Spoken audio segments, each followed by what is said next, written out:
ஆட்சியர் அலுவலகம் முன்பு கரூர் மாவட்ட ஊரக வளர்ச்சி உள்ளாட்சித்துறை ஊழியர்கள் CITU சங்கம் சார்பில் தமிழக அரசுக்கு எதிராக ஆர்ப்பாட்டம் நடைபெற்றது.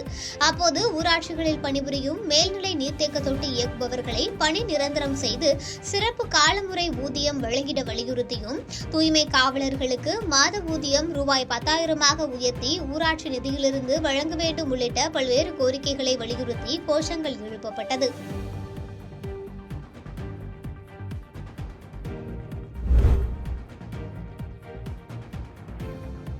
தேனி மாவட்ட ஆட்சியர் அலுவலகத்தில் நடைபெற்ற மக்கள் குறை தீர்ப்பு கூட்டத்திற்கு மாவட்ட ஆட்சியர் மற்றும் மாவட்ட வருவாய் அலுவலர் கலந்து கொள்ளாததால் பொதுமக்கள் தங்கள் கோரிக்கைகளை கூற நீண்ட நேரம் காத்திருக்க வேண்டிய நிலை ஏற்பட்டது.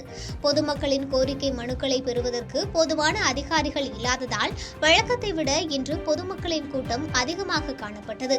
இதனால் ஆட்சியரிடம் தங்கள் கோரிக்கைகளை கூறி அதற்கு தீர்வு கிடைக்கும் என காத்திருந்த பொதுமக்களுக்கு மாவட்ட ஆட்சியரை சந்திப்பதே சிரமமாக இருப்பதாக அவர்கள் வேதனை தெரிவித்துள்ளனர்.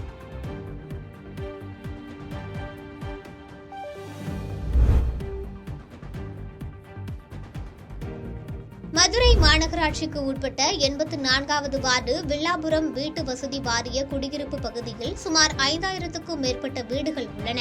இங்கு கடந்த 7 மாதங்களாக பாதாள சாக்கடை அடைப்பு ஏற்பட்டு அடிக்கடி கழிவுநீர் வீட்டின் குடியிருப்பு முன்னால் தெப்பம் போல் காட்சியளிப்பதாகவும், சாலை வசதி, தெருவிளக்கு வசதி போன்றவை இல்லை என்றும் கூறப்படுகிறது. இதுகுறித்து பலமுறை மாவட்ட ஆட்சியர், மாநகராட்சி ஆணையாளரிடம் மனு அளித்தும் எந்தவித நடவடிக்கையும் எடுக்கவில்லை.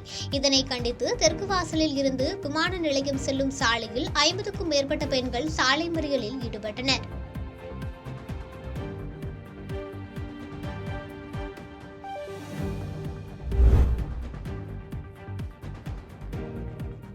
தமிழகத்தில் வடகிழக்கு பருவமழை தொடர்ந்து பெய்து வந்த நிலையில் கடந்த வாரம் வெயிலின் தாக்கம் அதிகரித்து காணப்பட்டது. அதனைத் தொடர்ந்து மீண்டும் தமிழகத்தில் ஒரு சில பகுதிகளில் மழை பெய்து வருகிறது. இதில் ஒரு பகுதியாக 2 தினங்களாக கல்வராயன் மலைப்பகுதியில் கனமழை பெய்து வருகிறது. இதன் காரணமாக கல்வராயன் மலைப்பகுதியில் அதிக அளவில் பயிரிடப்பட்டு வரும் மரவள்ளி கிழங்கு, நெல் ஆகியவை ஒரு சில கிராமங்களில் அறுவடைக்கு தயாராகும் நிலையில் உள்ளது.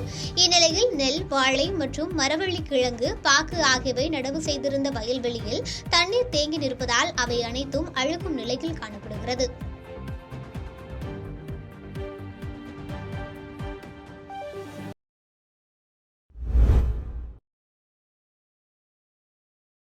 தூத்துக்குடி மாவட்டம் ஆட்சியர் அலுவலகத்தில் இன்று மக்கள் குறை தீர்க்கும் கூட்டம் நடைபெற்றது. கடந்த டிசம்பர் மாதம் 11ஆம் தேதி நடைபெற்ற மக்கள் குறை தீர்க்கும் நாள் கூட்டத்தில் யாரும் பங்கேற்காத நிலையில் இன்று நடைபெற்ற கூட்டத்தில் ஏராளமான பொதுமக்கள் கலந்து கொள்வதற்காக வந்தனர். இதில் முக்கியமாக வீடுகளை இழந்தவர்கள், கால்நடைகளை இழந்தவர்கள் ஆகியோர் மாவட்ட ஆட்சியரிடம் மனு அளித்தனர்.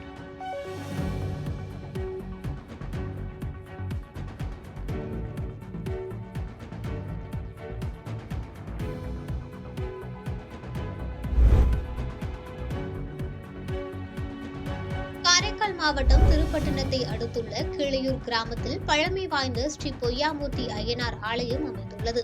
இவ்வாலயத்தில் ஆண்டுதோறும் மார்கழி மாதத்தில் திருக்கல்யாண வைபவம் நடைபெறுவது வழக்கம். இந்த ஆண்டு திருக்கல்யாண வைபவம் கடந்த 6ஆம் தேதி பந்தல்கால் முகூர்த்தத்துடன் தொடங்கியது.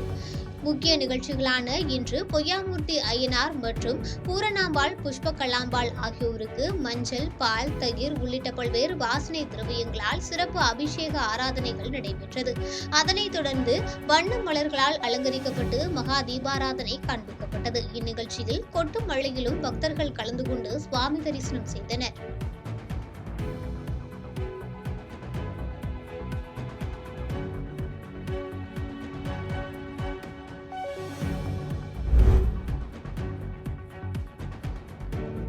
நாகப்பட்டினம் மாவட்டத்தில் கடந்த 2 தினங்களாக கொட்டி தீர்த்து வரும் கனமழை காரணமாக பொதுமக்களின் இயல்பு வாழ்க்கை பாதிக்கப்பட்டுள்ளது. மேலும் தாழ்வான பகுதிகளில் மழைநீர் தேங்கியுள்ளதுடன் குடியிருப்புகளை மழைநீர் சூழ்ந்து காணப்படுவதோடு சம்பா பயிர்களும் பாதிக்கப்பட்டுள்ளது. அதன்படி நாகை மாவட்டத்தில் அறுவடைக்கு தயாராக இருந்த 40,000 ஏக்கர் முன்பருவ சம்பா நெற்பயிர்கள் தண்ணீரில் சாய்ந்து மூழ்கியுள்ளன. குறிப்பாக நாகை, செல்லூர், திருமருகல், கீழ்வேலூர், பட்டமங்கலம், இலுப்பூர், திருக்கண்ண நாராயணபுரம் உள்ளிட்ட பகுதிகளில் நெல்மணிகள் மழைநீரில் மூழ்கியுள்ளதால் விவசாயிகள் வேதனை அடைந்துள்ளனர். எனவே பாதிக்கப்பட்ட விளைநிலங்களை வேளாண் துறை அதிகாரிகள் ஆய்வு செய்து உரிய நிவாரணம் வழங்க வேண்டும் என பாதிக்கப்பட்ட விவசாயிகள் தமிழக அரசுக்கு கோரிக்கை விடுத்துள்ளனர்.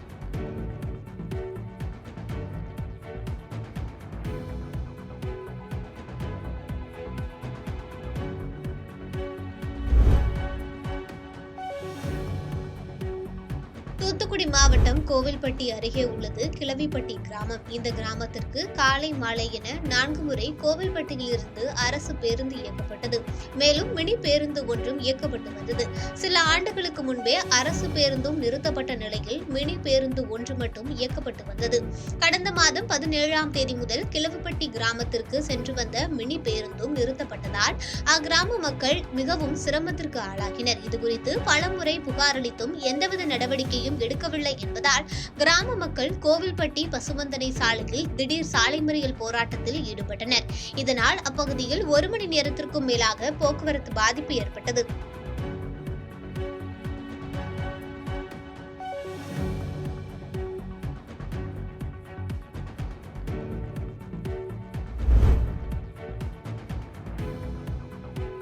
தூத்துக்குடி மாவட்டம் கோவில்பட்டி, விளாத்திகுளம், எட்டயாபுரம், கயத்தாறு, ஒட்டப்பிடாரம் உள்ளிட்ட பகுதிகளில் கடந்த டிசம்பர் மாதம் பெய்த கனமழையின் காரணமாக விவசாயிகள் விளைவித்த உளுந்து, பாசிப்பயிறு, மக்காச்சோளம், மிளகாய், பருத்தி உள்ளிட்ட பயிர்கள் அனைத்தும் வெள்ளத்தில் சேதமடைந்தது. இதற்கு அரசு கூடுதல் நிவாரணம் வழங்க கோரி தமிழ் விவசாயிகள் சங்கம் சார்பில் கோவில்பட்டி கோட்டாட்சியர் அலுவலகம் முன்பாக கண்டன ஆர்ப்பாட்டம் நடைபெற்றது. இந்த ஆர்ப்பாட்டத்தில் ஏக்கர் ஒன்றுக்கு முதற்கட்டமாக 10,000 ரூபாய் வழங்க வேண்டும் உள்ளிட்ட கோரிக்கைகளை வலியுறுத்தி கையில் சேதமடைந்த பயிர்களை வைத்து முழக்கங்களை எழுப்பினர்.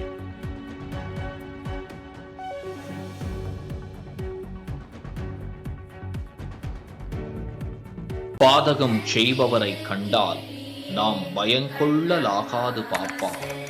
மோதி மிதித்து விடு பாப்பா, அவர் முகத்தில் உமிழ்ந்து விடு பாப்பா.